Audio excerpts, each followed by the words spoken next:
Hello student, welcome in biology guidance by Harshada Kamble. आता आपण state बोर्डचा syllabus जो 11चा सुरू केलेला आहे त्याच्यामध्ये आपला चॅप्टर सुरू आहे मॉर्फोलॉजी ऑफ फ्लावरिंग प्लांट्स आणि त्याचा आपण ऑलरेडी फर्स्ट व्हिडिओ अपलोड केलेला आहे आणि याचा हा जो व्हिडिओ आहे हा सेकंड व्हिडिओ आहे. पण मी तुम्हाला असं सांगू इच्छिते की हा जो सेकंड व्हिडिओ आहे हा डायरेक्टली पाहायला बसू नका. जर तुम्हाला फर्स्ट व्हिडिओबद्दल काहीच माहीत नसेल, म्हणजे ह्याच्या अगोदरचं जर तुम्हाला काहीच माहीत नसेल तर ह्या व्हिडिओमध्ये किंवा ह्या पॉईंटमध्ये मी काय शिकवणार आहे हे तुम्हाला काही समजणार नाही आहे. सो शक्यतो तुम्ही जर या चॅप्टरची सिरीज पाहत असाल तर शक्यतो कंटिन्यू पाहण्याचा प्रयत्न करा, जेणेकरून तुम्हाला ते पॉईंट्स काय आहेत हे इझिली समजतील. ठीक आहे. आता आपण जो पहिला व्हिडिओ तयार केला होता त्याच्यामध्ये एका फ्लावरिंग प्लांटचं स्ट्रक्चर पाहिलं होतं डिटेलमध्ये. त्यानंतर त्याचे 1 बाय 1 पार्ट आपण डिटेलमध्ये स्टडी करणार आहोत ह्या चॅप्टरमध्ये असं सांगितलं होतं. त्याच्यामध्ये आपला रूट हा पॉईंट सुरू केला होता आपण. त्या रूटचं स्ट्रक्चर पाहिलं होतं, रूटवरचे रिजन कोणते असतात ते पाहिलं होतं, डायग्रामॅटिक स्ट्रक्चर पाहिलेलं होतं. त्यानंतर रूटचे कोणकोणते टाईप्स पडतात ते देखील पाहिले होते. त्याचा पुढचा जो पॉईंट असेल तो मॉडिफिकेशनचा पॉईंट असेल. मग आजचा जो व्हिडिओ आहे या व्हिडिओमध्ये आपण काय स्टडी करणार आहोत तर रूटचं मॉडिफिकेशन कोणकोणतं असतं. ठीक आहे. एक तर आपण मागच्या व्हिडिओमध्ये पाहिलं होतं रूटचे 2 टाईप पडलेले आहेत, एक टॅप रूट सिस्टीम आणि एक ॲडव्हेंटिशियस रूट सिस्टीम.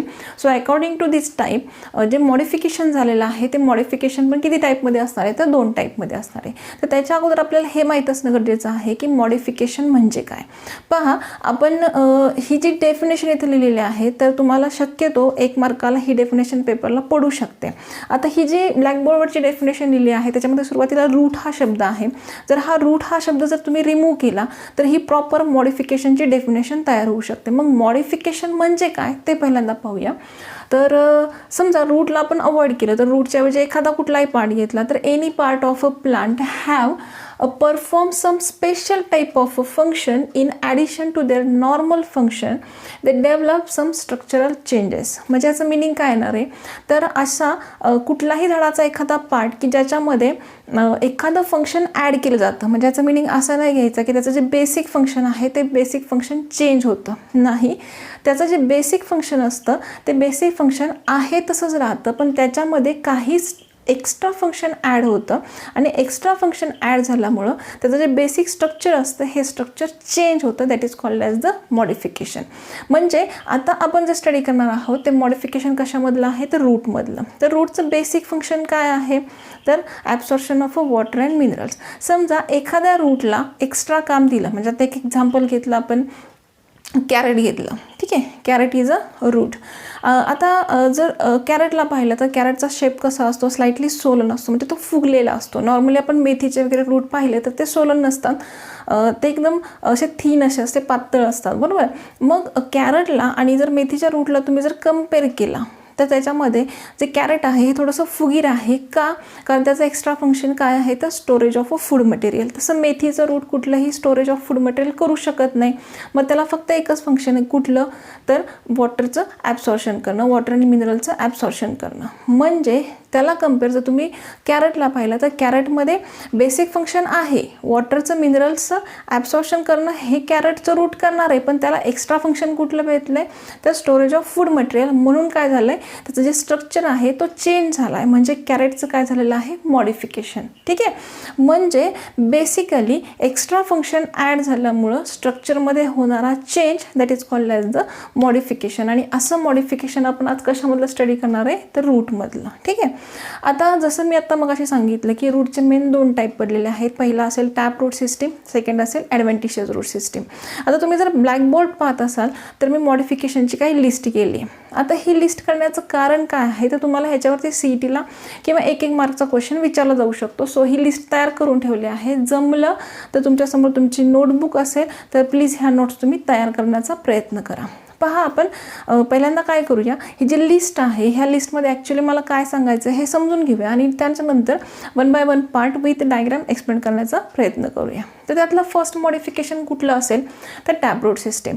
टॅपरूट सिस्टीममध्ये स्पेशली 2 प्रकारचं मॉडिफिकेशन झाले. म्हणजे हे रूट आहे, एक लक्षात आपल्याला काय ठेवायचं आहे तर हे रूट आहे. सो रूटचं बेसिक फंक्शन काय आहे तर absorption of water and minerals. म्हणजे या सगळ्यांमध्ये जेवढे रूट्स येतात ह्या रूटचं जे बेसिक फंक्शन आहे absorption of water and minerals हे आहे तसं आहे, त्याच्यामध्ये चेंज होणार नाही. मग त्याच्या व्यतिरिक्त ह्या रूट्समध्ये जे एक्स्ट्रा फंक्शन ॲड केलेलं आहे that is called as the modification. ठीक आहे.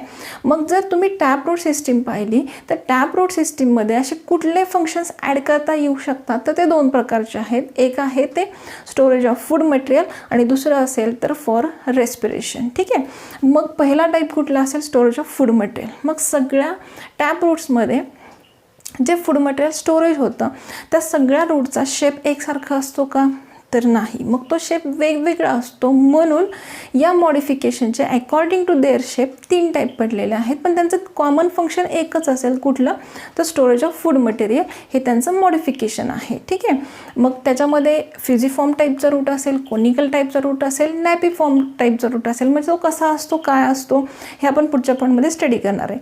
त्यानंतर सेकंड मॉडिफिकेशन कशासाठी झाले फॉर रेस्पिरेशन. आता हे रेस्पिरेशन आता तुम्हाला वाटत असेल की रूट्स नॉर्मली कुठं असतात तर जमिनीच्या खाली असतात, मग ते कुठं रेस्पिरेशन करतात. तर हेच तर मेन आहे की हे जे रूट्स आहेत हे रूट स्पेशल आहे आणि त्यांना एक्स्ट्रा फंक्शन दिलं आहे कुठलं तर रेस्पिरेशनचं. मग हे रेस्पिरेशन कसं केलं जातं, मग हे रेस्पिरेशन करण्यासाठी कुठले रूट्स असतात एक्सेट्रा एक्सेट्रा. हे जे प्रश्न आहेत ह्या प्रश्नांचे उत्तर आपण पुढच्या पॉईंटमध्ये स्टडी करणार आहे. म्हणजे तुम्हाला आत्ता या पॉईंटमध्ये फक्त एवढंच लक्षात ठेवायचं आहे की मॉडिफिकेशन ऑफ अ टॅपरूट हे किती प्रकारचं आहे तर 2 प्रकारचं. कुठलं तर for storage of food material आणि सेकंड कुठलं असेल तर फॉर रेस्पिरेशन. ठीक आहे. मग त्याच प्रकारे ॲडव्हेंटिशियस रूट सिस्टीममध्ये मॉडिफिकेशन कशासाठी केलं जातं तर ते 3 प्रकारासाठी केलं जातं. फर्स्ट असेल storage of food material, second असेल मेकॅनिकल सपोर्ट आणि थर्ड असेल स्पेशल फंक्शन. ठीक आहे. हे तुम्हाला पाठ करायचं आहे कारण ह्याच्यावरती बऱ्याच वेळेला 1-1 मार्क्सचा प्रश्न विचारला जातो.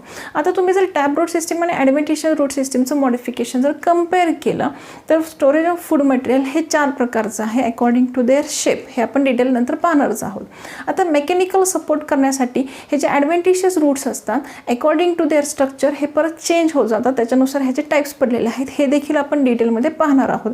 आणि लास्ट जो आहे स्पेशल फंक्शन तर ते 2 प्रकारचं स्पेशल फंक्शन आहे. एक इपिफॅटिक रूट्स आहे आणि एक सकिंग रूट्स आहे that is also called as a haustoria. मग ह्या प्रत्येक रूटचं आपल्याला डायग्रॅम पाहिजे आहे, देन त्याचं स्ट्रक्चर पाहायचं आहे, फंक्शन पाहायचं आणि सर्वात महत्त्वाचं एक्झाम्पल पाहायचं आहे. म्हणजे याच्यामध्ये असणारे जेवढे काही मॉडिफिकेशन्स आहेत, जेवढे काही टाईप्स आहेत ह्या प्रत्येकाचं एक तरी एक्झाम्पल तुमचं पाठ असणं फार गरजेचं आहे कारण याच्यावरती बऱ्याच वेळेला प्रश्न विचारला जातो. होप सो तुम्ही तुमच्यासमोर एक वही घेऊन बसलेला असाल किंवा तुमच्यासमोर एक तुमचं पुस्तक असेल. सो हे जे पॉईंट्स आहेत हे पॉईंट्स तुम्ही तुमच्या पुस्तकामध्ये हायलाईट करून घेत असाल किंवा तुमच्या वहीमध्ये हे नोट डाऊन करणार असाल. ठीक आहे. आता ह्याच्यानंतरचा पुढचा पॉईंट आपण काय पाहणार आहोत तर मॉडिफिकेशन ऑफ अ टॅपरूट. आणि हे जे टॅपरूटचं मॉडिफिकेशन आहे हे कुठल्या टाईपने आणि कसं होतं हे आपण डिटेल पाहणार आहोत. ठीक आहे. आता जो सेकंड पॉईंट असेल त्या पॉईंटमध्ये आपण पाहणार आहोत मॉडिफिकेशन ऑफ अ टॅपरूट. ठीक आहे. आता हा जो ब्लॅकबोर्ड तुम्हाला दिसतोय तर त्याच्यामध्ये आपण काय केलेलं आहे तर मॉडिफिकेशन ऑफ जे टॅपरूट आहे जे आपण मगाशी पाहिलं होतं, जे आपण चार्टमध्ये पाहिलं होतं तर ते आपण आता डिटेलमध्ये पाहणार आहोत. तर हा जो पॉईंट आहे या पॉईंटमधला कुठल्याही पॉईंटवरती तुम्हाला शॉर्ट नोट 2 किंवा 3 मार्कला विचारली जाऊ शकते. अदरवाईज ह्याची डायग्रॅम तुम्हाला दिली जाऊ शकते आणि त्या डायग्रॅमचे लेबल्स तुम्हाला लिहिण्यासाठी विचारले जाऊ शकतात किंवा प्रॉपर 4 मार्क्ससाठी तुम्हाला मोठा क्वेश्चन किंवा लॉंग क्वेश्चनमध्ये असा क्वेश्चन विचारला जाऊ शकतो describe the modification of a taproot system. ठीक आहे. कारण हा जो टॅपरूटचा आहे की जो तुम्ही 4 मार्क्ससाठी इझिली लिहू शकता. ठीक आहे. सो हा जो पॉईंट आहे सो थोडासा व्यवस्थितपणे लक्ष देऊन स्टडी करा.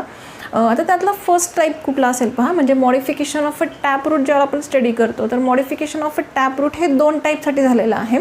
त्यातला फर्स्ट असेल तो for storage of food material आणि सेकंड असेल तो फॉर अ रेस्पिरेशन असं झालेलं आहे. मग त्यातला जो स्टोरेज ऑफ फूड मटेरियल असेल तर स्टोरेज ऑफ फूड मटेरियल ज्यावेळेला ह्या रूटमध्ये केलं जातं तर तिथं त्यासाठी त्याच्यामध्ये स्ट्रक्चरल चेंजेस झालेला आहे, that is called as the modification, असं आपण मगाशी पाहिलेलं आहे. मग जे मॉडिफिकेशन झालेलं आहे त्या जो स्ट्रक्चरल चेंज झालेला आहे तर तो चेंज कसा असेल त्या स्ट्रक्चरल चेंजवरून ह्या स्टोरेज ऑफ फूडचे जे काही टॅप रूटचं मॉडिफिकेशन आहे त्याचे टाईप्स पडलेले आहेत. मग ते टाईप्स किती प्रकारचे तर 3 टाईप आहेत. त्यातला फर्स्ट असेल फ्युजिफॉर्म रूट, सेकंड असेल कोनिकल रूट आणि थर्ड असेल नॅपिफॉर्म रूट. हे तुम्हाला तिन्ही पाठ करायचे. तर त्याच्यामधला जो फ्युजिफॉर्म रूट आहे, आता हा जो फ्युजिफॉर्म रूट आहे जो ॲक्च्युली टॅप रूट आहे, ह्या टॅप रूटचं बेसिक फंक्शन काय असणार आहे तर absorption of a water and minerals, त्याच्याबरोबर एक्स्ट्रा फंक्शन कुठलं दिलं आहे स्टोरेज ऑफ फूड मटेरियल. मग असं जे एक्स्ट्रा फंक्शन फ्युजिफॉर्म रूट एक्सेप्ट करतात त्यावेळेला त्याच्यामध्ये जो बेस असेल हा बेस कसा आहे तर नॅरो आहे, अपेक्स कसा आहे नॅरो आहे. तर मग फूड मटेरियल कुठं स्टोर्ड होतं तर मिडलमध्ये होतं. सो जो मिडल पार्ट आहे हा मिडल पार्ट कसा आहे तर सोलन आहे. हे तुम्हाला लक्षात ठेवायचं. आता पहिल्यांदा एक कन्सेप्ट आपली क्लिअर असणं गरजेचं आहे. जर तुम्ही एखादं रूट घेतलं, म्हणजे समजा हा जर सॉईल सरफेस घेतला आणि त्या सॉईल सरफेसच्या अंडर म्हणजे जमिनीच्या खाली जर एखादं रूट वाढत असेल तर त्या रूटचा हा काय असणार आहे बेस असणार आहे आणि ते ज्या दिशेला वाढतंय तो काय असणार आहे त्याचा अपेक्स असणार आहे. हे आपल्या गोष्टी क्लिअर असणं गरजेचं आहे, म्हणजे हिथं जे लिहिलेलं आहे ह्याचं मिनिंग तुम्हाला समजू शकेल. आता पहा, ज्यावेळेला आपण फ्युजिफॉर्म रूट पाहतो त्यावेळेला आपण काय सांगतो तर बोथ एंड्स आर नॅरो, दोन्ही एंड कशा आहेत निमुळते आहेत आणि मधला रिजन कसा आहे तर सोलन आहे. That is called as a fusiform root. मग असं जे काही मॉडिफिकेशन झालेलं आहे त्याचं बेस्ट एक्झाम्पल कुठलं असेल तर रॅडिश. मग हा जो शेप आहे this shape is also called as a spindle shape. ठीक आहे, म्हणजे आपण असं म्हणू शकतो मराठीमध्ये आपलं जे चपाती लाटायचं लाटणं असतं ना त्याचा शेप कसा असतो, दोन्ही साईडला निमुळतं आणि मध्ये फुगीर, सेम त्या टाईपमध्ये हे फ्युजिफॉर्म रूट्स असतात, इझिली लक्षात राहू शकते. ठीक आहे, त्यानंतर सेकंड पॉईंट असेल कोनिकल रूट. नावातच मिनिंग लिहिलं आहे कोनिकल, दॅट इज अ कोन. कोन कसा असतो तुम्हाला माहीतच आहे, वरच्या साईडला ब्रॉड असतो, खालच्या साईडला नॅरो असतं. सेम त्या शेपमध्ये असणारं जे रूट असेल त्या रूटला काय म्हटलेलं आहे कोनिकल रूट म्हटलेला आहे. म्हणजे या कोनिकल रूटमध्ये हा जो बेस असेल हा बेस कसा आहे तर ब्रॉड आहे. बघा फ्युजिफॉर्ममध्ये कसा होता बेस नॅरो होता आणि कोनिकल रूटमध्ये कसा आहे बेस कसा आहे तर तो ब्रॉड आहे आणि अपेक्स कसा आहे तर नॅरो आहे, म्हणजे लाईक अ कोन आहे. आणि असं मॉडिफिकेशन तुम्हाला कशामध्ये सापडेल तर ह्याचं बेस्ट एक्झाम्पल कोण असेल तर कॅरेट, जे तुम्हाला सीईटीला विचारलं जाऊ शकतं. त्यानंतर थर्ड असेल नॅपिफॉर्म रूट आणि ह्याचं बेस्ट एक्झाम्पल काय असेल बीट. बीट तुम्हाला माहितीच आहे, मार्केटमध्ये ते रेड कलरचं फ्रूट असतं बघा, खाल्ल्यानंतर तोंडसुद्धा पूर्णपणे रेड होतं, जे HB वाढवण्यासाठी शक्यतो वापरलं जातं. खूप जाड असं मोठं असं फळ असतं, म्हणजे जास्त पण मोठं नसतं पण स्लाइटली संत्र्यासारखं वगैरे मोठं फ्रूट असतं, that is called as a beet. ठीक आहे, मग हे जे बीट तुम्ही जर व्यवस्थित पाहिलं असेल तर तो बीट असतो हा बीट बेसला खूप जास्तच मोठा असतो आणि ह्याचा जो अपेक्स असतो हा नॅरो असतो. म्हणजे बघा हा जो शेप आहे हा शेप पुन्हा रिपीट होतो तुम्हाला. जसं की आपण कोनिकलमध्ये सांगितलं, कोनिकलमध्ये काय सांगितलं बेस ब्रॉड आहे अपेक्स नॅरो आहे, तसंच नॅपिफॉर्ममध्ये पण बेस कसा आहे ब्रॉड आहे आणि अपेक्स कसा आहे नॅरो आहे. पण दोघांमध्ये फरक काय असेल तर नॅपिफॉर्ममध्ये जो बेस आहे हा बेस कसा आहे मच ब्रॉड आहे.